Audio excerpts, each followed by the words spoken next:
এখন আল্লাহ বলছেন মান যাল্লাযী ইউকরিদুল্লাহ করদান হাসানা, তোমরা কি আল্লাহকে কর্জে হাসানা দিবা? ইসলামের জন্য আপনি করলেন দান, আর আল্লাহকে এটাকে দানটাকে কি ধরলো? কর্জে হাসানা, হাওলাত, যেটাকে হাওলাত বলা হয়। কি বলা হয়? হাওলাত বলা হয়। তোমরা কি আল্লাহকে হাওলাত দিবা? আল্লাহ আপনার কাছে হাওলাত নিচ্ছে, আল্লাহ কি গরিব হয়ে গেছে? এই আয়াতটা নাযিল হওয়ার পরে ইহুদি খ্রিস্টানরা বলা শুরু করলো মুহাম্মাদের আল্লাহ গরিব হয়ে গেছে, হাওলাত চাচ্ছে, দুনিয়ার চালাবা পাচ্ছে না, এখন কি চাচ্ছে? কিন্তু আল্লাহ পাক তা বললেন না।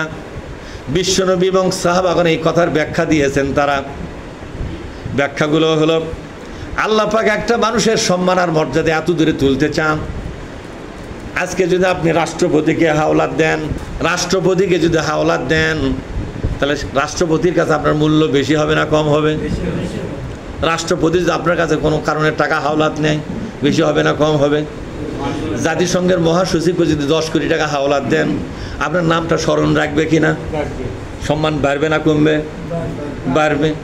মহাবিশ্বের যিনি মালিক আপনার সম্মান আর মর্যাদা মহাবিশ্বের উপরে নিয়ে যেতে চান।